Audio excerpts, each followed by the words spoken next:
Hallo julle, ons is nou weer hier by 'n ander plek. Lyk maar spring die hele wêreld vol. Ons is hier naby Port Elizabeth. Seaview is net hier agter ons en ons is hier op 'n plaas wat vriende van ons gekoop het. Pragtig, hoor die voëls in die agtergrond. Hier naby die Seaview plek.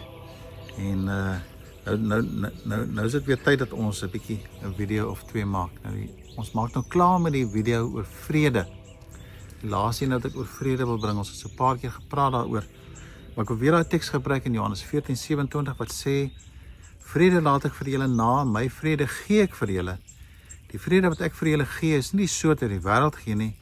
Julle moenie ontsteld wees nie, julle moenie bang wees nie. Julle sal onthou verlede week het met julle gepraat oor die legkaart wat mekaar kom. Op daai stadium sou daai woorde glad nie vir die disippels sin gemaak het nie, want hy is besig om eintlik met hulle te praat, onder andere met Judas ook. Hulle sal dit nie verstaan op daai oomblik nie. Dink later toe hulle natuurlik onder die verdrukking kom en gejag word en die evangelie moes uitdra onder moeilike omstandighede. Toe maak hierdie teks seker vir hulle baie sin. Moenie ontsteld word nie, moenie bang wees nie. En daai hele gedeelte gaan oor liefde. Die Here sê julle moet lief wees vir my. Die stelling wat die Here Jesus hier maak is die tipe vrede wat hy nalat is nie die vrede wat in die wêreld gesien word nie. Die wêreld se vrede word gebou op sukses, op geld, op sekuriteit, goeie dinge wat met my gebeur. As dit altyd goed gaan met my, het ek vrede. Maar wanneer dit nie goed gaan nie, dan is ek die onvrede. Die Here wil eintlik vir hulle sê, daar kom 'n moeilike tyd wat vir julle voorlê. Moenie die vrede gaan soek soos wat julle sou wou sien in die wêreld nie. Dat dit julle goed sou gaan nie. Maar wees lief vir my. Daarom sê die vrede wat hy vir ons gee, is 'n baie unieke vrede. En dis hierdie vrede wat ons so nodig het. Ons moet nie ons vrede bou op die sukses en goed gaan nie. Ons bou ons vrede op 'n verhouding met God in en deur die Heilige Gees, wat vir ons dit bekragtig en die werk wat Jesus vir ons gedoen het, hy ons verlos het. Dis waar ons vrede lê. In die woestyn waar ek niks het nie, kan ek steeds vrede hê. Dawid praat dan in Psalm 27, al het die vyand al begin met sy aanval, sal ek nie bang wees nie, hy het vrede.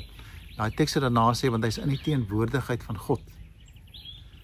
Mag die Here vir ons seën dat ons nie ons vrede gaan soek in vrae wat ons vra nie.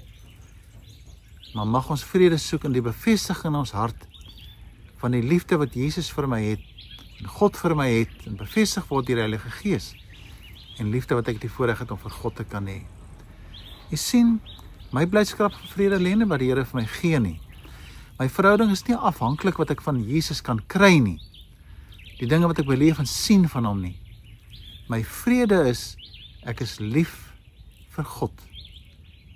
Full stop, sê die Engelsman daar. Dit stop daar. Ek is lief vir God en dis waar dit eindig. Al my vrae stop in die verhouding wat ek beleef, ek is lief vir die Here. Dis wat die misdadiger aan die kruis beleef het.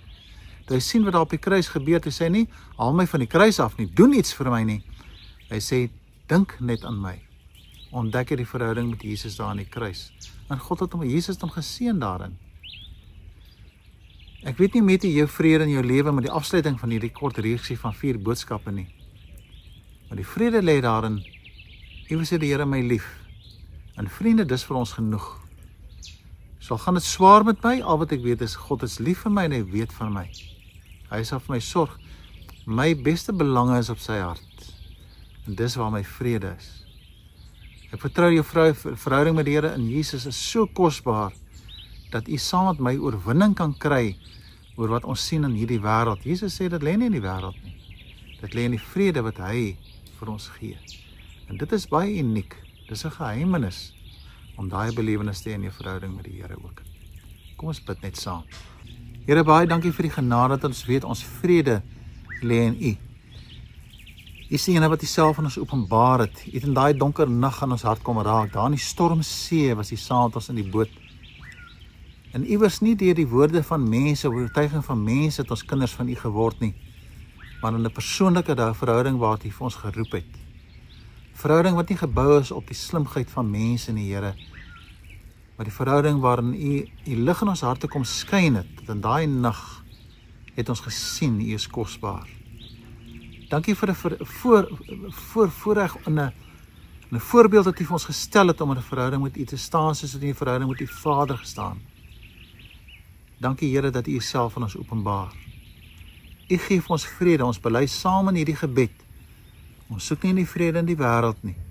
Ons soek dit daar op ons knieë voor die kruis.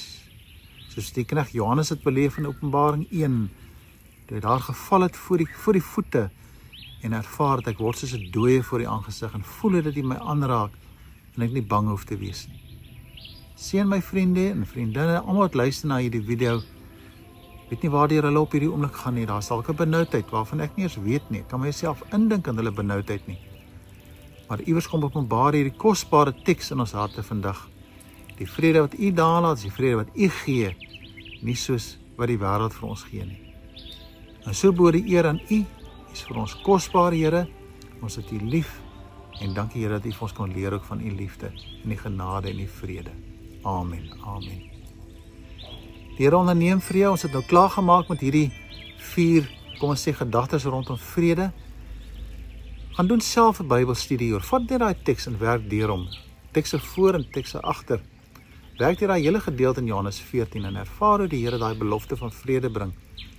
En dalk kan jy vir my 'n boodskap stuur oor wat jy daar gevind het. Mag daar 'n nuwe boodskap vir u oorgaan in jou verhouding, waar jy regtig vrede, ware vrede voor die Here ervaar. Here seën vir julle tot ons volgende week weer mekaar kom. En soos ek altyd sê, kom ons wees lief vir die Here, want hy is lief vir ons en hy bewaar vir ons. Totsiens, totsiens.